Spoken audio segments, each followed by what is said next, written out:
So we're here to explore how to quit smoking using hypnotherapy. And I have two wonderful people here, Heidi and Michael, and they would both love to just put those cigarettes down and never touch them again.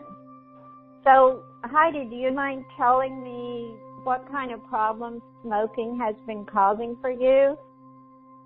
Well, it's expensive, and pretty much every night I cough and I cough and I cough. It's just I'm getting that nasty smoker's cough. And, of course, the kids want me to quit. It's very unhealthy. Yeah. It also messes up your skin sometimes. Yeah. So, and Michael, what are your reasons for wanting to quit? So I can live longer. Oh, I like that one. That's short and to the point. Okay. Yeah. Well, I want you both to live a long, long, long, long, long time. So, Michael, have you ever been hypnotized before? No, never. Okay, and Heidi, what about you? No. Okay. I don't think so. So, just to explain, people have the wrong idea about hypnotism as used in therapy because they see that show Hypnosis where they make somebody bark like a dog and stuff like that just to put on a show.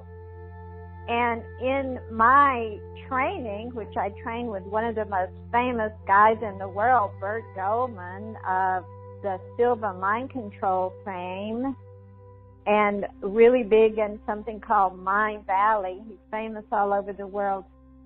A good hypnotherapist, say they're going to do a hypnotherapy show where they make people, they can tell because of all their training, there are people who want to do something stupid. They want to put on a show. They want to be part of it. And they know how to pick them out. So no hypnotherapy would ever go against your human will because you just wouldn't be able. Now, you're actually hypnotized a lot of times when you're not even aware of it, and you can probably both relate to this. Whenever you're driving somewhere and it's like a long, boring road and your eyes kind of glaze over and your mind just drifts off into la la land, and all of a sudden you're way far down the road, or, you jerk back like, where was I? That's just a form of self-hypnosis. So it's just a state of deep relaxation. And then we give some suggestions to your subconscious mind. Now, I like to always have something to measure by. So, Michael, what kind of cigarettes do you like to smoke the most? Marlboro. Marlboro, menthol, or regular? Regular, lights. Regular, light, to help you live longer. Okay. Heidi, what's your favorite kind of cigarette? Camel Blue 99. Ooh. Well, Camel Blue 99. Aren't Camels the strong ones? Well, yeah, they were kind of like the first cigarettes without filters, but I don't smoke it without the filter. Okay. Well, that's good. Okay. So, Michael, if you had a chance to smoke a cigarette right now and you were like you just ate, that's when you really want a cigarette. If you could imagine how bad you'd like to have one right now on a scale of 1 to 10, 10 would be, oh, I really want it, and 1 is like, nah, I don't really want it. How strong does your desire feel right now? It's about a 1. Okay, so you don't really want one at all right now. No. Okay. Oh, that's wonderful. All right. Well, let's go to Heidi. So, Heidi, how bad would you like to have one? I just smoked one, so guess about a 2. Oh. Okay, I forgot to tell you to deprive yourself before you came. But anyway, no, it's okay. It's okay. What counts is in the times following. So normally when you want one, Heidi, you want it enough to go get it, right? Yeah. Okay. Okay. And Michael, the same thing. When you really want one, you want it enough to go get it? Well, yeah, but not here lately. Okay. And yeah, it's so awesome that you've been putting them down on your own, and this will just give you a little boost to help you just put them down all the way. All right. So yeah. This is where we begin the relaxation part. So close your eyes and get yourself into a very comfortable position. There is nothing you have to do except listen to the sound of my voice. And so with your eyes closed, bring your awareness to your feet. And just let them be relaxed.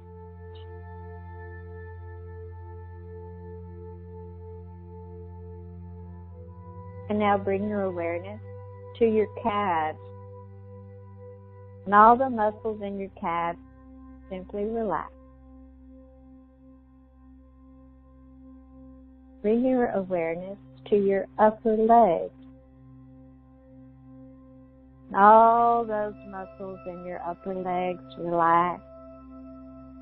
Now your whole legs feel kind of heavy and relaxed and good.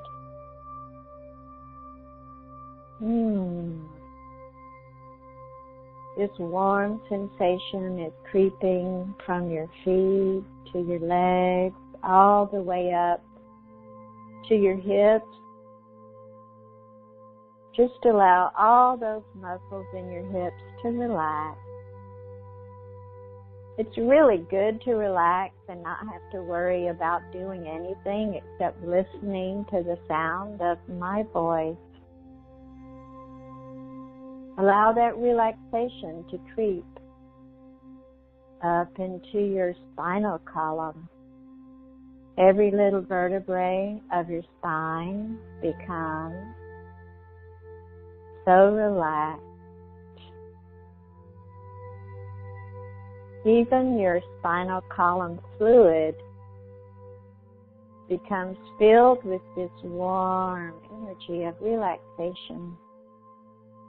There's nothing you have to worry about. You don't have to worry about doing this right or wrong. You don't have to worry if it's going to work or if it's going to help you. All you have to do is be fully present and listen to the sound of my voice. And now you allow your shoulders to just turn loose and become relaxed. Your neck becomes relaxed. And your head feels so heavy and so relaxed. Your eyelids are closed and you're so relaxed you couldn't open them if you tried. Oh, it's good to be relaxed without any worries at all, knowing that there's nothing in the whole wide world more important than being relaxed, listening to the sound of my voice. And while you're in this state of relaxation, feeling safe and feeling loved, this is good stuff.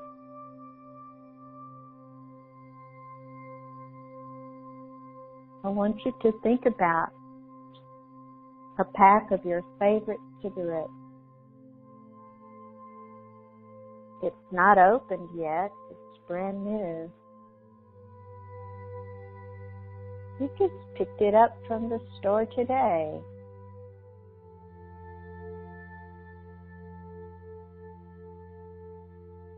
It looks fresh. And what you didn't know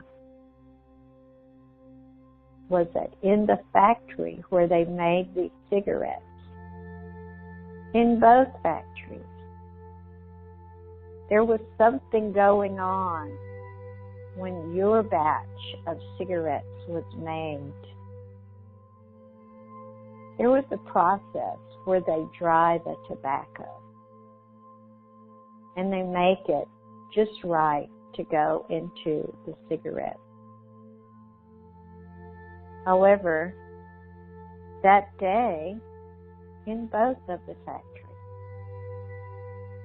there were several workers who had eaten some rotten fish the night before.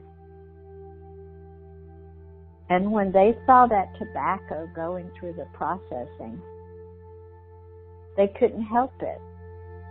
They bent over and they just heaved their vomit into the tobacco, the very batch that yours were made out of.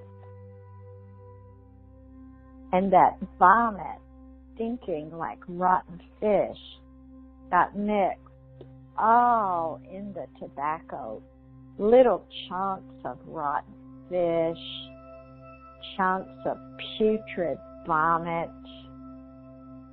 Oh my goodness.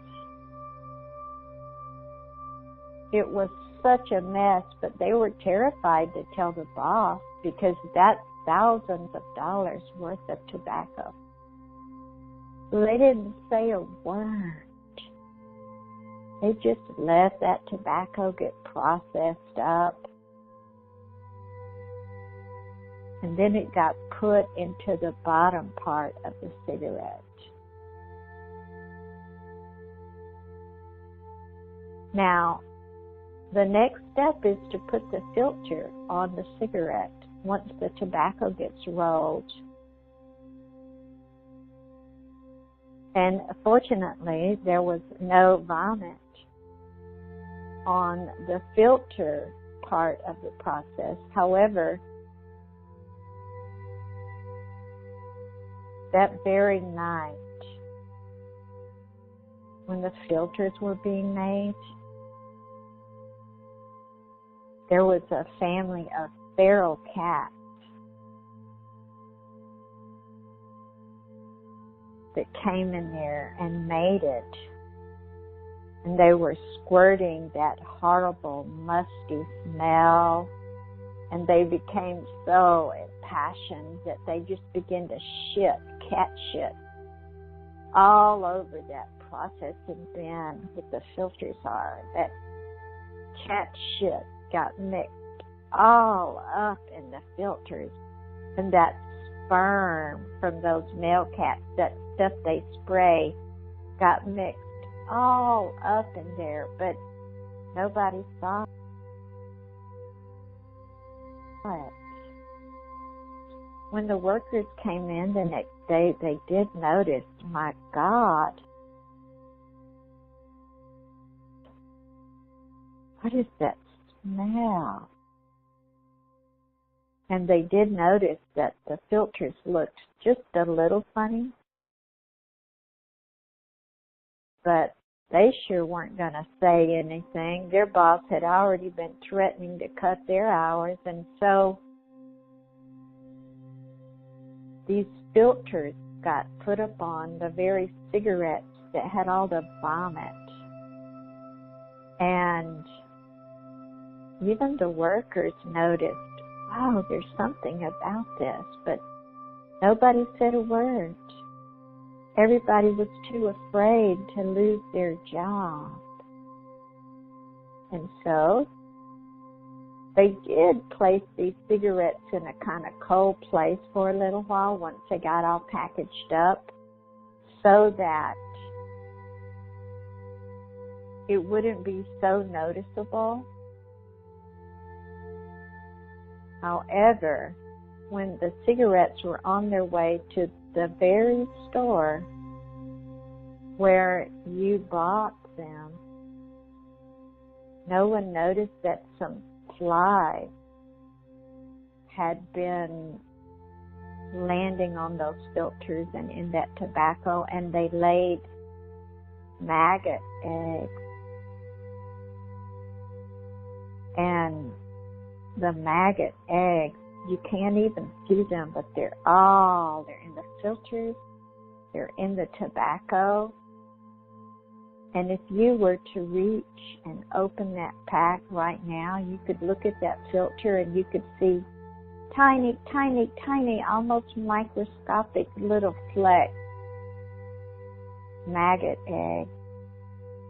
And when you light one of those up, you might hear a tiny little bit of popping noise as you suck that smoke full of vomit, maggot eggs, cat shit, cat sperm, all that horrible, musty spray they spray all over. You would be bringing that into your throat, into your lungs, and as you take a big puff and you bring that into your throat, little tiny particles of vomit cling to your throat. Those maggot eggs go all the way down into your lungs, and within a week they start hatching so that your lungs are full of horrible, squirming, pus-filled maggots, and you cough up horrible, horrible maggots and phlegm and blood and gore and this. All of this is free at no extra charge. All you have to do is undo that cellophane pack. Take a big whiff and you'll detect that faint odor of cat shit. You'll notice the vomit, even though they actually enhance the smell of tobacco to trick you. There's all kinds of rat shit, all kinds of sediment that's in your tobacco naturally. It's coming into your body. It's clinging to your throat. When you blow that smoke out your nose, tiny little particles of shit, maggot eggs, are clinging to those little tiny particles of hair in your nose. And all this is free at no extra charge. All you have to do is reach for a cigarette and light it up. Just be aware you're going to hear that little crackle. You're going to be inhaling.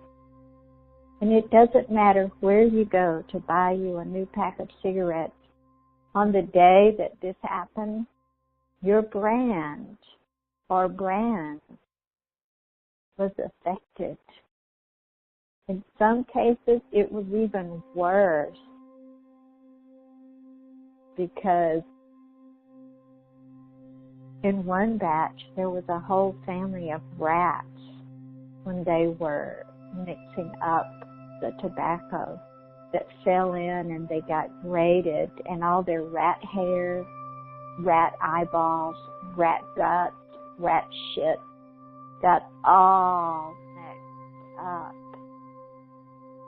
And all to bring you this delightful pack of cigarettes. So, take a deep breath in and out.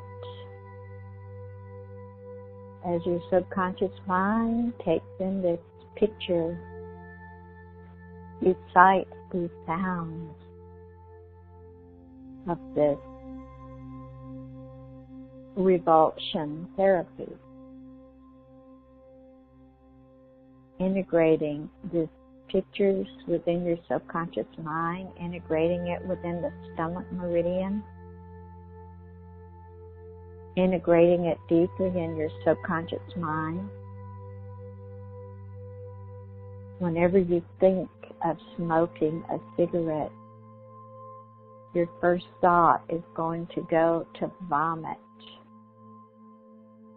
And then your thought is going to go to cat shit, cat sperm, like sucking a cat's dick, getting all that disgusting sperm in your mouth.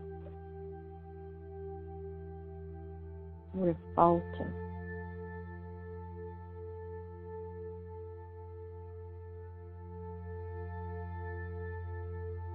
Just allow these images to permeate your subconscious mind, going even into the amygdala. Doesn't matter if you know where it is or what it is, it's the body's trigger system, into the amygdala to trigger revulsion at the thought of smoking cigarettes.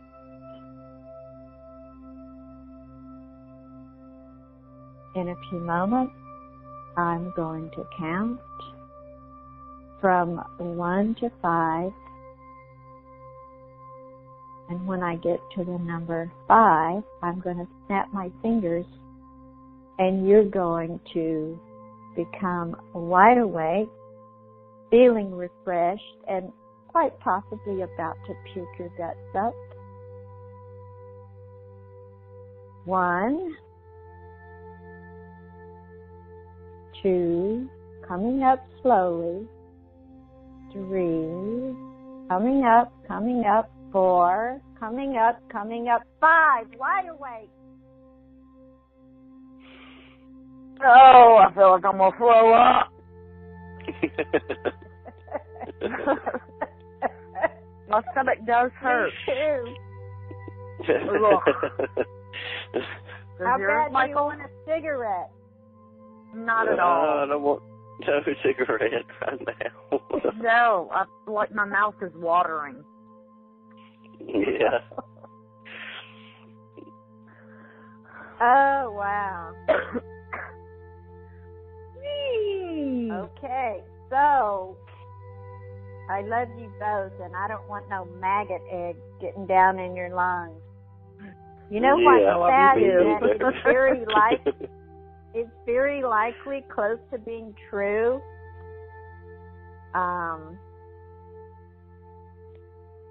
There are all kind of contaminants. I mean, they even let a certain amount of rat doo-doo is allowed in our peanut butter. I don't know if you know that. But you can imagine how much they allow in tobacco processing. My God, they hang it in a barn. What do you think's in the barn? Yeah. Anyway, wow. Well, that was fun for me. Yes. Thank you so much. Yeah. You're welcome. And I want to hear from you guys how, Heidi, I know you're going to go try and smoke after a little while, but I want to see. I don't know if I am or not.